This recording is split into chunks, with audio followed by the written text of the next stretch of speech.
Selamat siang, salam sejahtera untuk kita semua. Sebelumnya, izinkan saya memperkenalkan diri. Saya, James, yang akan memandu mastering program webinar Feto Maternal Series dengan topik Neural Tube Screening and Problem pada hari Sabtu 19 September 2020. Acara mastering program webinar ini disponsori oleh PT Mulia Husada Jaya yang merupakan channel partner dari GE Healthcare. Hari ini telah hadir bersama kita Bapak Yudi Wijaya selaku Business Development Executive dari PT Mulia Husada Jaya. Beliau akan memberikan presentasi singkat seputar perkenalan mengenai PT Mulia Husada Jaya. Kepada Bapak Yudi kami persilahkan. Selamat siang dan salam sejahtera untuk kita semua. Perkenalkan, nama saya Yudi. Saya merupakan Business Development Executive dari PT Mulia Husada Jaya. PT Mulia Husada Jaya didirikan sejak tahun 1995 dan berkantor pusat di Surabaya. Dengan area coverage kami hampir mencakup seluruh Indonesia. Kami memiliki 15 kantor cabang dan 8 representatif sales yang tersebar di seluruh Indonesia. Selain bekerja sama dengan GE dalam mendistribusikan USG Voluson, PT Mulia Husada Jaya juga bekerja sama dengan brand-brand ternama seperti Diargem, Ambu, Nidec, Kiran, Schiller, dan Boston Scientific. Untuk USG Voluson, kami memiliki beberapa tipe dari mulai entry level yaitu Voluson P Series. Untuk tipe middle level, kami mempunyai Voluson S Series. Dan untuk expert level, kami memiliki Voluson E Series. Pada siang hari ini, Yudi akan memperkenalkan Voluson P Series, baik Voluson P8 dan Voluson P6. Di Voluson P8 memiliki software HD Live, software yang dapat meregenerasi tampilan 3 dimensi agar terlihat lebih realistis. Selain itu, software HD Live ini juga memiliki virtual pencahayaan yang dapat diatur sesuai dengan keinginan. Kegunaan dari pencahayaan ini adalah untuk merefleksikan permukaan kulit dari janin. Selain itu, untuk Voluson P8 dan Voluson P6 memiliki software Sono Automation yang terdiri dari Sono Render Live yang dapat membantu menempatkan garis render secara otomatis pada pengambilan gambar baik 3 dimensi maupun 4 dimensi. Kemudian memiliki juga software Sono Biometri, software yang membantu dalam mempercepat dalam melakukan perhitungan BPD, HC, AC, HL, dan FL secara semi-otomatis. Selain itu, di Voluson P8 memiliki software Sono NT, software yang membantu menghitung NT secara semi-otomatis. Baik Voluson P8 dan Voluson P6 memiliki software Sono AVC Follicle, yaitu software yang secara otomatis menghitung jumlah dan volume pada folikel yang telah distimulasi. Berikut adalah populasi Voluson P Series yang sudah terinstal. Ada di Muhammadiyah Gamping, Rumah Sakit PKU Muhammadiyah Solo, ada di Dr. Imam Joko, RSIA Muhammadiyah Probolinggo, di Kabupaten Goa, Sulawesi Selatan, di Dr. Bambang Eko Wiono, di Dr. Dewi Pande, di RSUD Sulfat Demak terinstal Voluson P6, dan ada di RSUD Puruk Cahu, dan masih banyak lagi populasi Voluson P Series yang telah terinstal di seluruh Indonesia. Untuk mendapatkan informasi lebih lanjut mengenai Voluson webinar kami, produk-produk Voluson, silakan memfollow Instagram kami ataupun dapat juga memfollow Facebook kami. Selain itu, dapat juga menghubungi MHJ Ultrasound Call Center di 081 292 08 88 80. Bagi yang telah memiliki Voluson, jangan lupa untuk meregistrasikan Voluson Anda pada www.volusonclub.net untuk mendapatkan informasi produk, artikel terkini terkait COVID, video edukasi, ataupun dapat membagikan gambar-gambar hasil dari USG Anda di galeri Voluson Club. Untuk mendapatkan informasi lebih detail mengenai produk-produk dari Voluson, nantikan presentasi dari Yudi selanjutnya. Terima kasih. Terima kasih Pak Yudi untuk presentasi singkatnya. Semoga dapat menjadi referensi bagi semua peserta webinar pada hari ini. Pembicara hari ini adalah Dr. Nareswari Cininta, spesialis Obgyn. Beliau merupakan staf SMF, Obstetrik dan Ginekologi dari Fakultas Kedokteran Universitas Airlangga, Rumah Sakit Dr. Sutomo, Surabaya. Sesuai dengan bidang beliau, webinar program kali ini mengangkat tema Neural Tube Screening and Problem. Langsung saja kita sambut. Selamat siang Dr. Cininta. Selamat siang Pak James. Selamat datang di Together. Terima kasih atas kesempatannya mau mampir ke sini. Sama-sama. Mungkin singkat dokter sebelumnya, menurut dokter seberapa penting sih Neural Tube Screening and Problem ini? Oh ya, ini sangat penting sekali Pak James. Jadi sebenarnya permasalahan pada neural tube itu atau tabung saraf kalau bahasa Indonesianya itu sangat banyak terjadi di populasi kita, terutama di Indonesia dan juga di dunia. Namun banyak yang tidak ketahuan atau ketahuannya justru pada akhir-akhir kehamilan. Dan saat ketahuan itu, manajemen yang harusnya dilakukan, persiapan-persiapannya, dilahirkan di mana dan kapan melahirkannya dan bagaimana persiapannya itu sudah sangat terlambat, sehingga akibatnya kasihan bayinya juga akan mengalami kecacatan mungkin seumur hidup, bahkan kematian, dan yang pasti akan menjadi beban mental untuk ibunya gitu.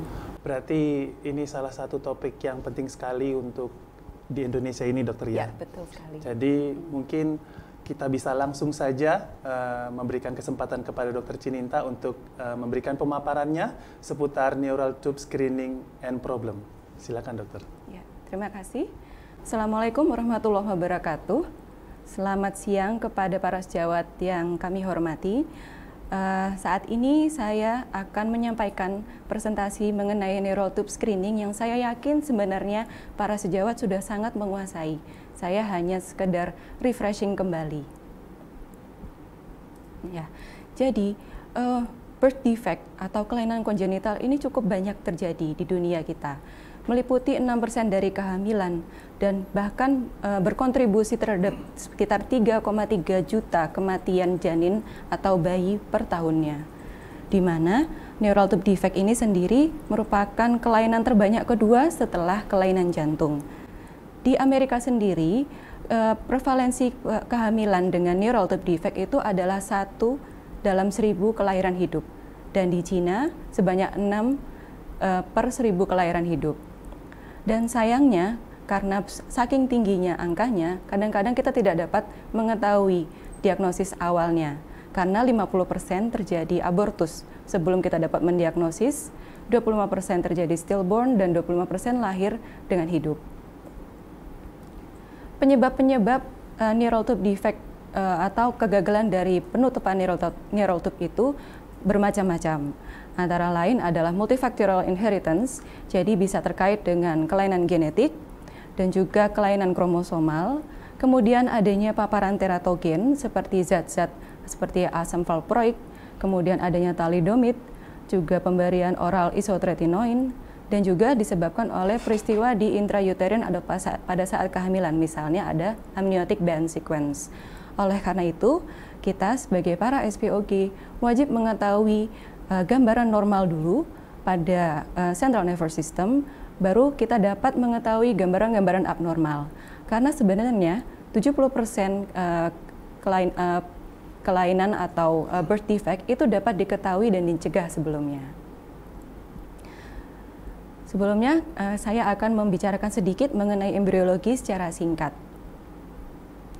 Jadi pada hari ke-19 pasca konsepsi, terjadi di area ectoderm terjadi penebalan yang disebut dengan neural plate dan terjadi invaginasi yang disebut dengan neural groove.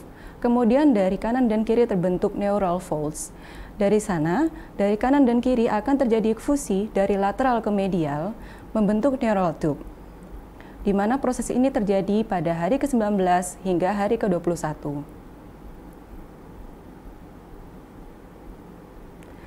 Kemudian, setelah hari ke-21, neural tube itu akan menutup secara simultan baik di arah kranial maupun kaudal hingga pada hari ke-23 pasca konsepsi. Namun, di ujung kranial dan ujung kaudalnya masih terbuka. Itu yang disebut dengan kranial maupun kaudal neuropor. Penutupan kranial neuropor terjadi lebih dulu, yaitu berakhir pada hari ke-24, diikuti kaudal neuropor yang akan menutup pada hari ke-26.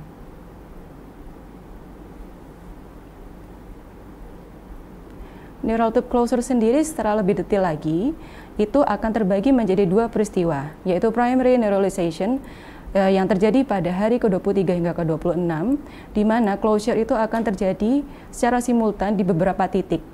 Di titik pertama atau closure 1, itu utamanya pada hindbrain neuropor atau di otak bagian tengah, otak primitif.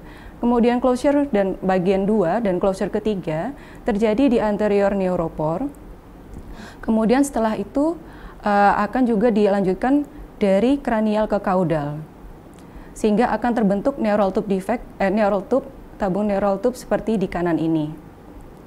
Setelah terjadi primary neuralization, selanjutnya akan diikuti oleh secondary neuralization yang terjadi pada hari ke-26 hingga hari ke-28.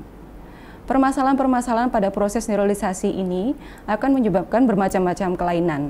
Pada primary neuralization, kelainan-kelainan yang terjadi bisa terjadi anencefali jika terjadi pada anterior neuropor, kemudian pada hindbrain neuropor akan terjadi craniorachisis, dan pada secondary neuralization akan terjadi spina bifida baik pun okulta maupun yang terlihat.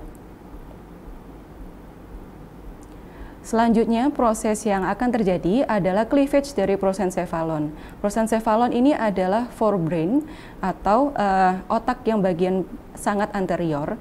Dan jika ada terjadi kelainan pada forebrain ini atau prosencephalon ini, maka akan terjadi kelainan pada bagian fusi di bagian otak utama, sehingga akan terjadi kelainan-kelainan seperti agenesis dari corpus callosum, kemudian juga ada midline, kelainan midline development, bisa terjadi probosis, cleft lid palate, dan juga hypothyroidism. Siapa saja populasi wanita yang sebenarnya memiliki risiko tinggi untuk mengalami NTD pada kehamilannya?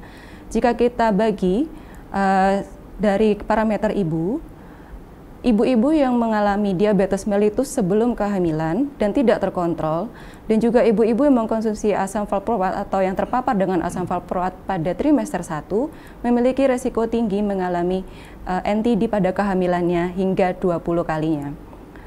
Sedangkan dari segi janinnya sendiri, jika pada kehamilan sebelumnya atau pada riwayat kehamilan sebelumnya didapatkan saudara yang memiliki NTD, baik 1 maupun 2, maka risiko itu akan meningkat. Dan selain itu, selain NTD juga kita harus lihat apakah ada saudara yang mengalami kelainan vertebra, baik yang nampak maupun tidak. Karena itu juga akan meningkatkan risiko terjadinya NTD pada kehamilan saat ini. Screening dapat kita lakukan dengan dua hal, yaitu dengan pemeriksaan ultrasonografi dan pemeriksaan alfa-fetoprotein. Saat ini rekomendasinya, pemeriksaan USG adalah modalitas utama untuk melakukan screening adanya NTD. Screening pertama dengan USG dapat kita lakukan paling awal secara transvaginal pada usia kehamilan 12 hingga 14 minggu. Dan detection rate untuk anencefalinya cukup tinggi, yaitu sebanyak 95%, sedangkan untuk spina bifida masih cukup rendah, yaitu hanya sekitar 44%. Lalu, Jika kita dapatkan hasil seperti itu, kita terus melanjutkan pemeriksaan secara abdominal pada usia kehamilan 18 hingga 20 minggu. Dan di situ detection rate-nya akan meningkat, baik pada kelainan seperti anencefal maupun spina bifida. Pemeriksaan AFP sendiri itu merupakan pemeriksaan pelengkap, dan di mana kita memakai values dengan mean of median lebih dari 2 atau 2,5, itu menunjukkan hasil yang abnormal. Dan detection rate-nya cukup tinggi juga, sebesar 95% untuk yang anencefal, dan spina bifida 75 hingga 90%. Sebelum kita memasuki proses screening atau mempelajari mengenai screening mengenai neural tube defect, saya akan mengajak para sejawat untuk mengingat struktur-struktur normal yang dapat kita lihat pada USG pada usia kehamilan 11 hingga 14 minggu. Di sini kita dapatkan adanya falx cerebri yang membagi secara simetris hemisfer kanan dan kiri, lalu ada juga choroid plexus yang simetris bentuknya, dan sehingga pada intinya gambaran kraniumnya itu harus terlihat simetris. Kemudian didapatkan juga biasanya pada potongan mid sagittal, di anterior dari plexus choroideus biasanya masih ada gambaran area hipoekoik yang cukup besar. Ini masih normal, kita dapatkan pada usia kehamilan 11 hingga 14 minggu. Jika kita lihat lebih lanjut lagi, dan ini biasanya akan sangat membantu jika kita lakukan pemeriksaan USG transvaginal, kita bisa melihat area hipoekoik ini merupakan thalamus. Kemudian di area midbrain kita bisa mendapatkan brainstem, dan di bawahnya ini adalah medulla oblongata, dan di bawahnya lagi ada gambaran hyperechoic. Ini merupakan plexus choroideus dari ventricle 4. Kemudian nanti ada parameter penting yang akan saya bahas selanjutnya, yaitu intracranial translucency. Normal struktur selanjutnya yang harus kita perhatikan adalah bentuk dari vertebra atau spine.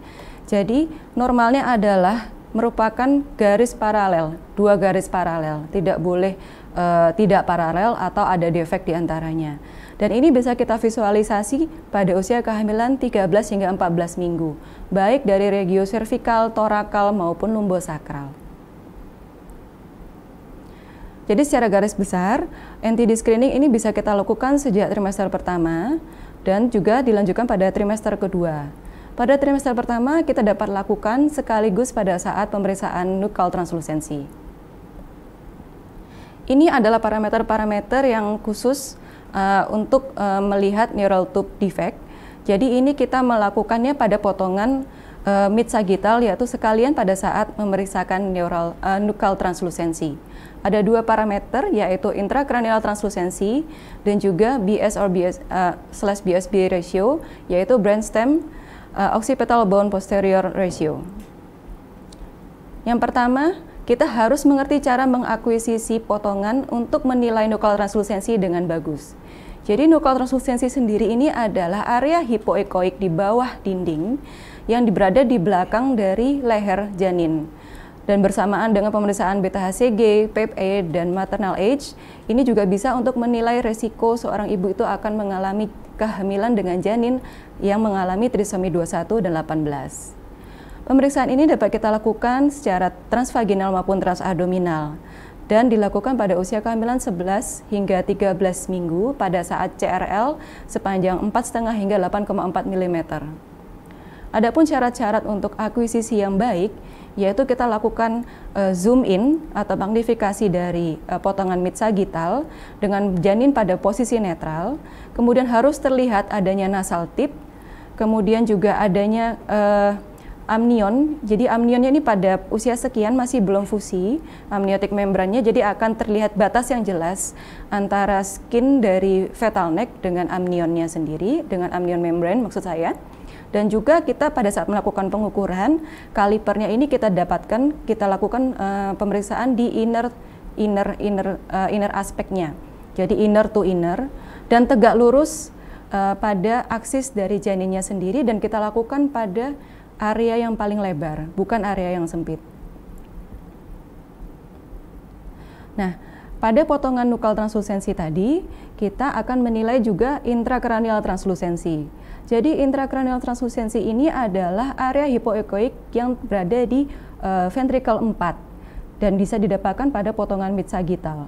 Batas anteriornya ini adalah posterior aspek dari brainstem. Jadi ini tadi adalah brainstem, kemudian sisi belakangnya kita tarik titik di sini. Kemudian posterior aspeknya ini adalah bagian anterior dari plexus choroideus dari ventricle 4. Jadi plexus choroideusnya ini adalah gambaran hyperechoic di sini, kita tarik di sini titiknya di area anteriornya. Jika didapatkan open type splena bifida, maka secara logikanya akan terjadi kebocoran dari cerebrospinal fluid, sehingga akhirnya gambaran dari maksud saya adalah organ-organ di posterior fossa dari brain itu akan terdorong ke belakang, sehingga akhirnya intracranial translucensinya ini akan menghilang. Sehingga secara kesimpulannya, jika terjadi open spina bifida, akan terjadi penyempitan intracranial translucensi bahkan hingga tidak ada. Dan dengan pemeriksaan ini, menurut penelitian oleh Chowie, maka myelomeningocele ini dapat disingkirkan hingga 100%. Jadi ini adalah gambaran otak normal, tidak ada open spina bifida, kita bisa melihat midline structure dari brainnya ini masih baik. Kemudian di nomor 2 ini adalah fourth ventricle, dan jika terjadi leakage dari cerebrospinal fluid akibat adanya defect dari spina bifida, maka akan terjadi dorongan dari struktur di midline ke posterior. Kemudian terjadi obliterasi dari fourth ventricle. Ini yang akan menyebabkan gambaran intracranial translucensinya menghilang.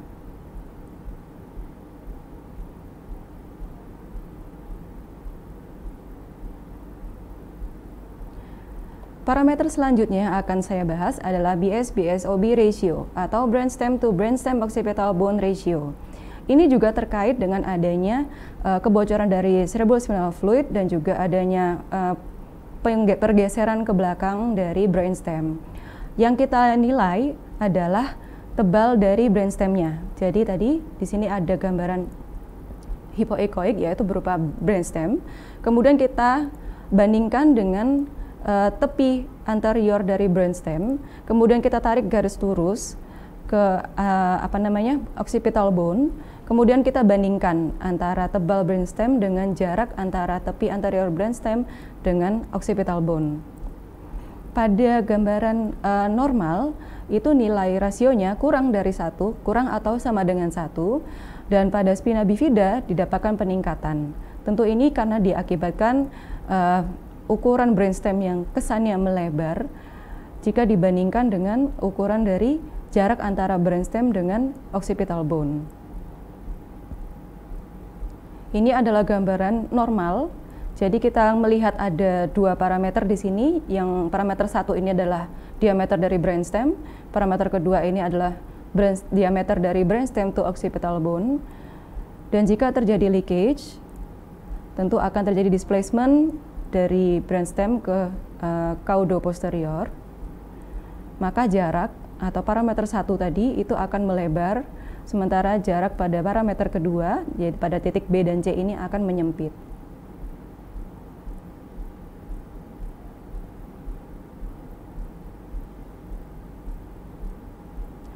Parameter lainnya yang juga tidak kalah penting adalah bentuk dari kepala sendiri.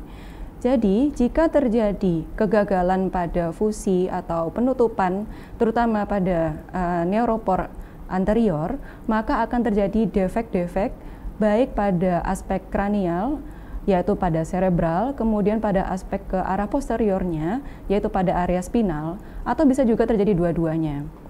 Ini merupakan sequence yang kita sebut dengan exencephaly anencephaly sequence. Bedanya apa? Exencephaly ini kita masih bisa melihat parenkim otak, dan di sini akan kita dapatkan gambaran seperti Mickey Mouse sign. Jadi ada gambaran seperti kupingnya Mickey Mouse, ini merupakan brain parenchyma. Jadi di sini masih ada struktur kranial di situ. Kemudian jika ini hal tersebut berjalan lebih lanjut, maka parenkim dari otak tersebut akan lama-lama hilang dan tidak didapatkan cranial fold, maka akan didapatkan gambaran seperti frog sign atau frog eye sign. Jadi kita hanya bisa melihat orbitanya tanpa melihat brain parenkimnya. Kemudian yang kedua adalah ukuran biparietal diameter. Jadi sebenarnya jika kita dapatkan pada trimester 1 biparietal diameter itu lebih kecil dibandingkan parameter lainnya, maka kita patut mencurigai mungkin adanya NTD. Karena 50% myelomeningocele itu BPD-nya pada persentil 5 atau kurang dari persentil 5. Untuk itu kita harus langsung follow up dengan pemeriksaan AFP, free beta HCG, sehingga kita bisa meningkatkan detection rate untuk myelomeningocele hingga 70%. Memasuki pemeriksaan pada trimester kedua, kita akan melihat struktur dari spine-nya. Dari spine ini biasanya kita akan bisa melihat lebih jelas dibandingkan pada trimester 1. Jadi jika kita dapatkan irregularitas, baik irregularitas ini terkait dengan struktur di dalamnya, apakah tertutup oleh gambaran kistik maupun tidak, ini secara overall kita sebut dengan spina bifida. Jika yang terkait ini adalah spinal cord dan ditutupi oleh meningen, kita sebut dengan myelomeningocele. Di sini kita dapatkan penutupnya, yaitu masih ada meningen yang menutupi dari struktur di spine-nya tersebut. Jika tidak didapatkan penutup atau tidak ditutupi oleh meningen lagi, kita sebut dengan myelocele. Kemudian parameter lain yang bisa kita dapatkan pada pemeriksaan trimester kedua adanya gambaran Arnold-Chiari malformation. Gambaran ini disebabkan oleh adanya sama pembukaan dari neural tube, sehingga otomatis cerebellumnya akan terdorong ke posterior dan ke arah caudal, sehingga cerebellumnya atau cerebellum vermisnya akan bergeser. Kemudian juga ada pergeseran dari ventricle 4 melalui foramen magnum. Biasanya hal ini tidak akan terlihat pada trimester pertama dan lebih jelas pada trimester kedua. Paling baik kita bisa melihat pada usia kehamilan 18 hingga 22 minggu. Dan biasanya 97% kasus open spina bifida itu akan menampakkan gambaran banana sign, yaitu yang di bawah ini, di mana kita bisa melihat gambaran cerebellumnya berbentuk seperti pisang, dan kemudian 88% akan terlihat lemon sign. Lemon sign ini adalah gambaran frontal bossing. Bagaimana sebaiknya kita memanage jika kita dapatkan kasus dengan neural tube defect? Maka jika kita menemukan satu kelainan, kita harus melihat apakah ada kelainan lain. Karena 20% kelainan neural tube defect ini akan terkait dengan kelainan lain. Contohnya seperti Michael-Gruber syndrome, yang biasanya gambaran cephalocele itu muncul 80% pada seluruh kasus Michael-Gruber syndrome, tapi juga didapatkan kelainan pada ginjal dan juga didapatkan polydaktili. Kemudian kita dapat tawarkan analisa kromosom, bisa kita gunakan chromosomal microarray, karena juga terkait sama chromosomal abnormalities, utamanya jika didapatkan NTD dan kelainan-kelainan lain. Sehingga ini kita dengan pemeriksaan ini, pemeriksaan USG dan juga pemeriksaan kromosom, kita juga bisa memberikan prognosis pada ibunya maupun pada keluarganya. Pemeriksaan dengan MRI, fetal MRI masih jarang kita lakukan, tapi di luar negeri sudah sering dilakukan. Ini dilakukan pada kasus-kasus di mana kita tidak yakin dengan pemeriksaan USG kita, atau tidak dalam kondisi yang optimal, atau dilakukan pada janin-janin yang memang kita rencanakan untuk dilakukan repair pada saat intrauterin. Kemudian untuk pengawasan dari fetusnya sendiri, kita lakukan pemeriksaan ultrasound secara serial, cukup sebulan sekali, dan kita lihat bagaimana perkembangan ukuran kepalanya dan ukuran badan secara keseluruhan, dan bagaimana kaitan-kaitan dengan organ-organ di intrakranialnya, dan apakah ukuran dari defeknya sendiri semakin besar. Dan ini akan bisa menjadikan info tambahan bagi ibu, bagaimana kira-kira potensi apakah bayinya akan survive, dan kita juga bisa memplanning untuk persalinannya. Kemudian kita juga bisa memeriksakan fetal monitoring secara ketat. Kita melakukan pemeriksaan non-stress test atau biophysical profile, Karena kelainan-kelainan neural tube defect ini sebenarnya cukup berat sehingga meningkatkan risiko terjadinya stillbirth hingga 80%. Maka monitoring ketat juga patut dilakukan. Pemeriksaan dengan imaging lain juga sama seperti yang tadi saya sebutkan jika akan dilakukan repair baik in utero maupun postnatal. Bagaimana cara persalinannya? Untuk persalinannya sendiri yang kita siapkan harus dilakukan pada healthcare center yang dimana NICU-nya sudah level 3 ke atas. Kemudian juga ada rekan-rekan yang lain yaitu neonatus, intensivis, dan juga adanya pediatric neurosurgery atau pediatric surgery. Kemudian timingnya sendiri kita usahakan untuk term delivery untuk menghindari morbiditas yang disebabkan oleh prematuritas. Sedangkan untuk route of delivery-nya sendiri ini masih merupakan kontroversi, tapi pada intinya saat ini konsensus yang diikuti di seluruh dunia ini adalah cesarean delivery ini hanya untuk obstetric indication. Atau jika memang dilakukan repair intrauterin, jika dilakukan melalui mode hysterectomy, maka persalinannya dengan cesarean delivery. Namun jika repair yang dilakukan secara fetoskopi masih ada tempatnya untuk trial of labor. Mungkin sekian presentasi dari saya. Kurang lebihnya saya mohon maaf. Terima kasih. Ya, terima kasih Dr. Cininta atas pemaparannya yang sungguh padat dengan ilmu dokter. Selanjutnya kita akan melanjutkan dengan sesi tanya jawab. Bagi para peserta webinar dapat menulis pertanyaannya di fitur live chat yang terdapat di bawah webinar ini. Sekali lagi, bagi para peserta yang ingin memasukkan pertanyaan dapat menulisnya di live chat yang ada di kolom di bawah webinar ini. Sebelum kita masuk ke sesi tanya jawab, sejenak kita lihat dulu video dari PT Mulia Husada Jaya dan USG Voluson GE.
Bagi para peserta webinar, kami umumkan selesai acara akan dibagikan link absensi. Mohon untuk diisi sebagai syarat untuk mendapatkan sertifikat dari acara ini. Oke, kita langsung masuk saja ke sesi pertanyaan. Dr. Cinita sudah siap, Dok? Siap. Pasti bisa, Dok, ya. Sudah expert di bidangnya. Tetap kami ingatkan kepada peserta webinar, jika ada pertanyaan, bisa menuliskan pertanyaan di fitur live chat yang ada di bawah webinar ini.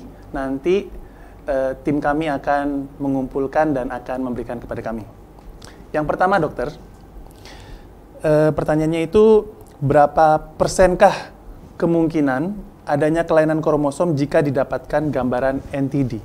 Bagaimana, dok? Baik, ya pertanyaannya berat juga ya. Jadi kalau NTD ini sebenarnya kita bagi menjadi dua. Jadi gambaran NTD yang bisa didapatkan dengan kelainan lainnya terkait organ-organ lainnya, misalnya ada kelainan jantung, kelainan pada livernya, atau pada bagian perutnya, atau pada ginjalnya, dan itu biasanya kemungkinan besar itu juga terkait dengan adanya kelainan kromosom. Jadi sekitar 6,5% dari kelainan kromosom itu salah satunya juga mendapat adanya gambaran NTD. Nah, kalau kita dapatkan gambaran NTD dengan kelainan lainnya, itu kira-kira sekitar 27 hingga 30% itu terkait sama kelainan kromosom.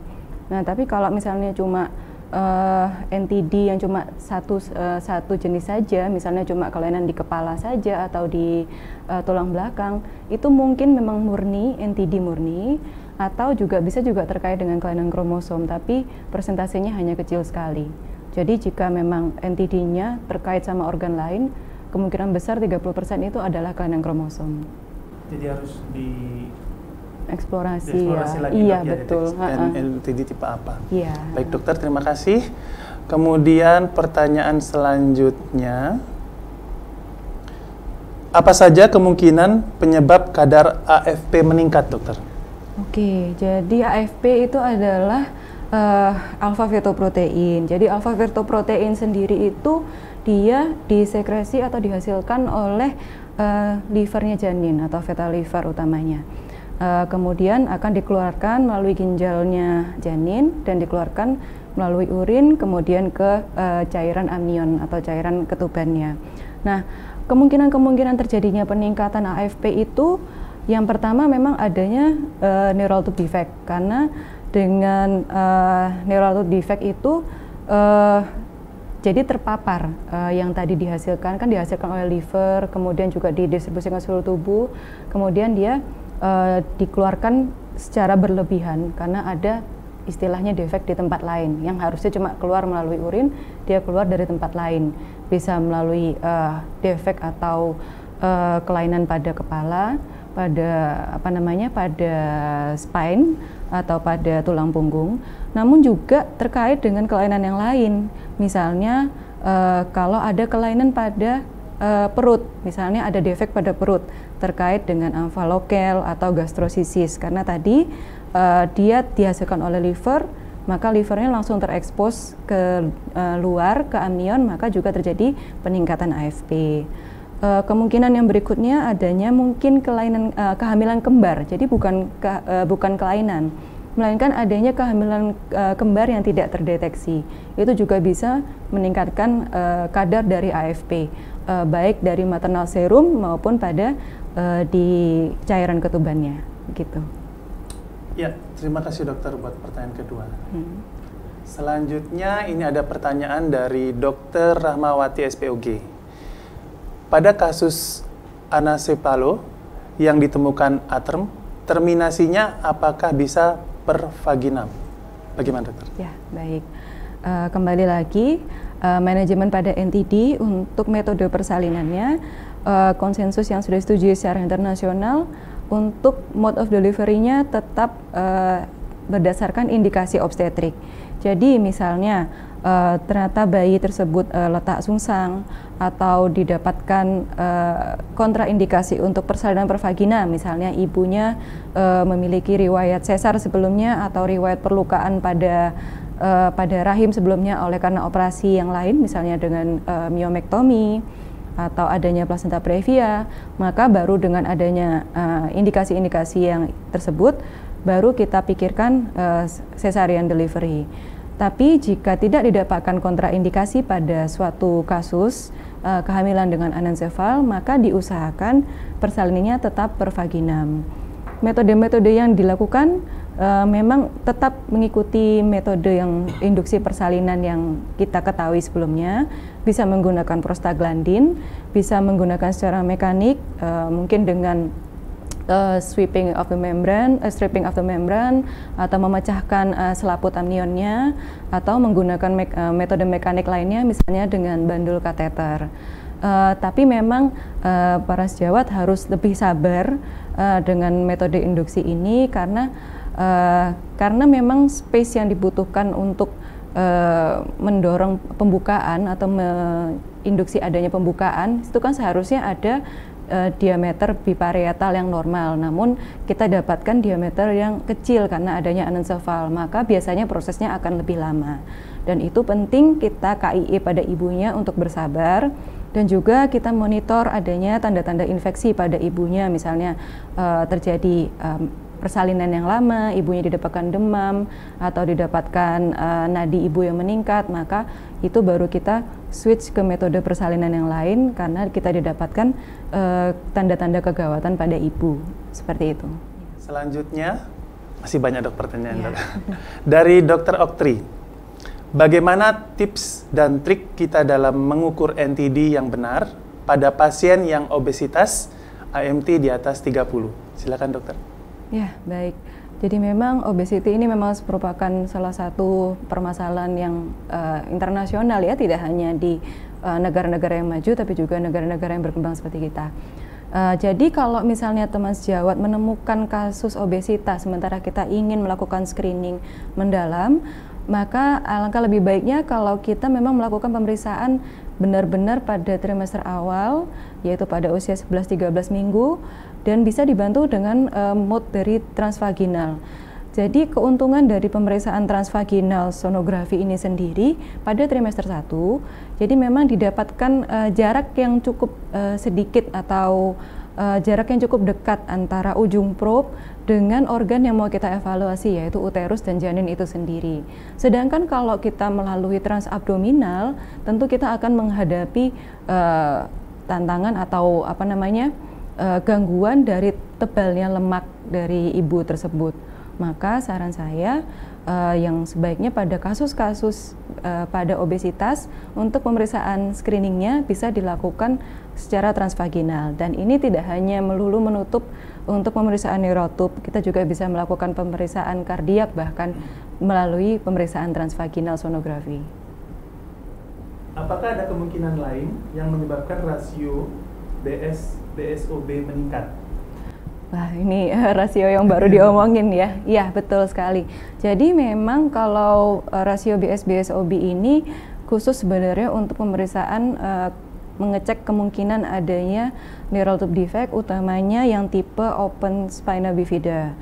Cuma memang jika didapatkan hal-hal yang mendorong struktur-struktur di midbrain ke posterior, misalkan adanya tumor ataukah perdarahan pada area-area forebrain, maka itu bisa juga menghasilkan gambaran di mana terdorongnya brainstem ke posterior kaudal, dan itu juga bisa menyebabkan adanya gambaran peningkatan dari BS-BSOB rasio. Cuma memang bedanya jika adanya space occupying lesion atau misalnya kayak tumor seperti itu, biasanya gambarannya akan tampak asimetris. Sedangkan kalau gambaran yang disebabkan oleh neural tube defect atau open spina bifida, itu gambaran kelainannya atau intrakranialnya itu perubahannya akan berbentuk simetris. Jadi setahu saya memang mungkin tidak ada gambaran peristiwa lain yang bisa mengubah BS-BSOB ratio selain gambaran neural tube defect tadi. Bagaimana trik mendapatkan posisi janin optimal untuk pemeriksaan NT dan IT melalui TVS? Ya, Baik, ini dari senior saya yang saya hormatin. Semoga sehat-sehat, Dokter Niken. Jadi saya berusaha menjawab juga. Kalau untuk melihat gambaran yang optimal, bagaimana positioning janinnya pada TVS, itu memang tricky sekali atau susah-susah mudah. Jadi saya nggak bilang mudah-mudah susah ya, lebih banyak susahnya. Pelatihan meningkatkan jam terbang itu sangat penting. Jadi kalau kita memang mau melakukan pemeriksaan TVS, sebaiknya memang posisi ibu dalam kondisi kandung kemihnya sudah dikosongkan, sehingga jika kita melakukan manuver-manuver untuk perubahan posisi probe, misalnya dengan angling, rotating, dan sebagainya, itu pasiennya tidak akan merasa tidak nyaman. Kemudian dokter juga boleh melakukan rotating manuver-manuver probe lainnya sehingga bisa mendapatkan gambaran posisi janin yang paling netral, yang bisa kita dapatkan gambaran mid sagittal yang paling baik. Jika pada saat kita lakukan pemeriksaan pertama janin mungkin dalam kondisi face down atau janin masih bergerak-gerak, maka kita bisa hentikan dulu pemeriksaannya, kemudian kita istirahatkan ibu selama kurang lebih 15 hingga 30 menit menunggu bayinya akan berubah posisi. Saat itu ibu boleh dengan posisi tiduran, duduk ataupun jalan-jalan dan sebagainya. Jadi nanti jika dilakukan pemeriksaan ulangan, ibu dalam kondisi yang baik dan kita juga dalam kondisi yang optimal juga, gitu. Dokter, mungkin kalau boleh juga sharing kepada peserta webinar pengalamannya seputar topik ini, mungkin bisa dibagikan sebagai sharing kepada peserta webinar yang ada, dokter. Baik.